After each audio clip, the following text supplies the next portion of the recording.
modèle Senza Zaino est un modèle didactique et pédagogique italien qui a été créé en 2002 par le fondateur Marco Orsi en Toscane, dans le petit village de Lucca précisément. Donc ce modèle, il a 3 valeurs fondamentales: la communauté, l'hospitalité et la responsabilité.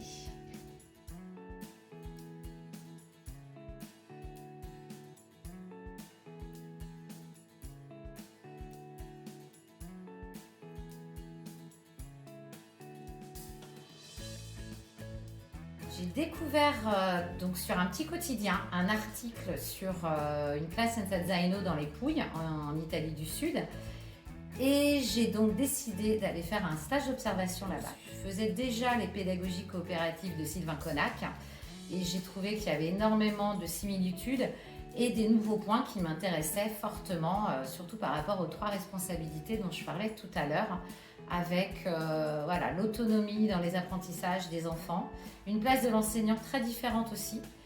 Donc c'est une pédagogie très montessorienne, mais pas que, et qui est aussi inspirée des pédagogies coopératives.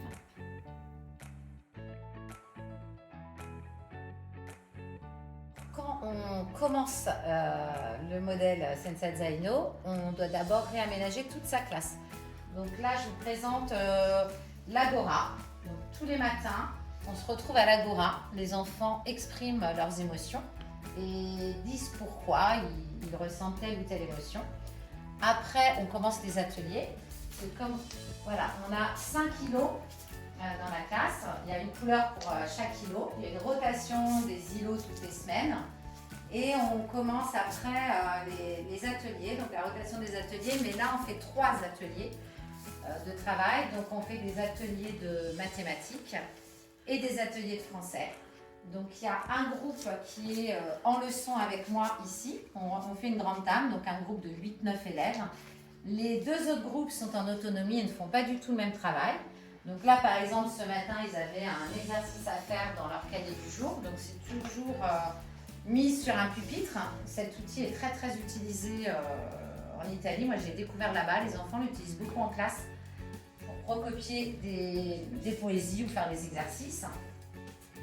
Après, pour cet îlot-là, eh bien, soit ils ont des jeux ou des fiches à prendre ici. Ça, par exemple, c'est un travail qu'ils ont à faire, à recopier sur la monnaie. Mais tout est toujours indiqué. Là, ils ont le menu de la journée. Ils ont le descriptif. Donc là, c'était pour les ateliers de français. Le descriptif des activités qu'ils doivent faire de façon à ce qu'ils soient autonomes et qu'ils ne dérangent pas la classe. Et surtout le groupe qui travaille. On doit quand même travailler dans le calme, silencieusement. Après, donc, il y a les pôles. Donc vous avez vu le pôle de mathématiques. Il y a le pôle informatique. Ça, c'est le pôle de langue, mais aussi maintenant artistique, parce que j'ai fait des réaménagements dans la classe. Ensuite, il y a le pôle de français, où là, ils ont, voilà, selon les journées, les jeux, ils ont des jeux autocorrectifs, du travail à faire en binôme ou tout seul, quand ils ont fini un travail ou en atelier. Ils ont également la possibilité de travailler dans le manuel de classe. Donc ça, c'est un outil Senza Zaino. Chaque classe a ce manuel et c'est aux enfants de venir par exemple, voilà, là ils ont mis la liste des élèves. C'est eux qui écrivent, qui dessinent à l'intérieur. Après, donc ça c'est le pôle scientifique. Donc en ce moment, on fait des plantations parce qu'on a un jardin derrière, donc on a fait des semis. Et autrement, j'oubliais les casiers, puisque ici, c'est des grandes tables carrées et les enfants ont tous un casier voilà, où ils mettent leurs affaires. Et il y a également la ludothèque. Donc ça, c'est nouveau dans les classes Senza Zaino, ils l'ont appelé ludothèque. Et voilà, ça, c'est des jeux de société quand on a des temps pour jeux. Au niveau des outils, c'est beaucoup d'outils aussi de manipulation. Et ce qui est très intéressant, donc, là je reviens à la rotation des ateliers, c'est que le fait de travailler en groupe de 8-9 élèves, ça permet de remédier tout de suite si un enfant n'a pas compris. Et moi je constate qu'un enfant est beaucoup plus à l'aise dans un petit groupe de 8-9 s'il n'a pas compris pour le dire. Et il serait perdu, je pense, dans un grand groupe. Et du coup, ça vraiment permet d'aider le mieux possible tous les enfants, de personnaliser aussi, puisque ceux qui comprennent vite vont avoir un autre type de travail. Et c'est vrai que moi, je pourrais plus revenir en arrière par rapport à ce système de leçons en petits groupes, puisque finalement, tous les enfants, du coup, sont concentrés et attentionnés.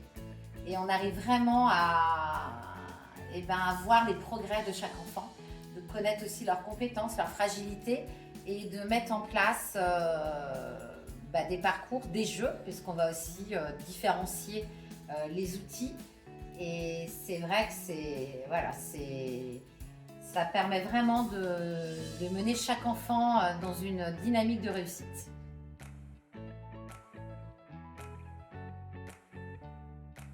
Alors, au niveau des effets de la pédagogie Sensei Zaino, moi je constate que les enfants ont plaisir de venir à l'école.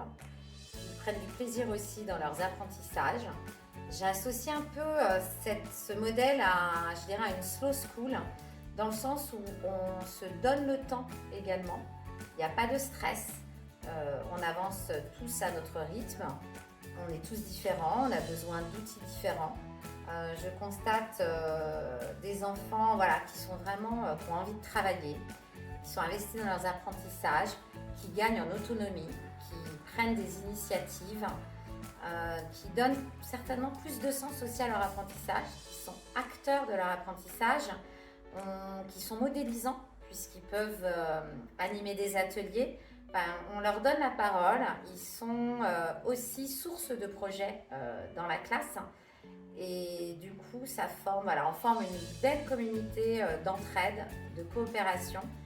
Et je trouve aussi que ça permet à l'enfant, à partir du moment où il travaille sans stress, il progresse plus facilement. Et du coup, il est aussi beaucoup plus investi dans ses apprentissages.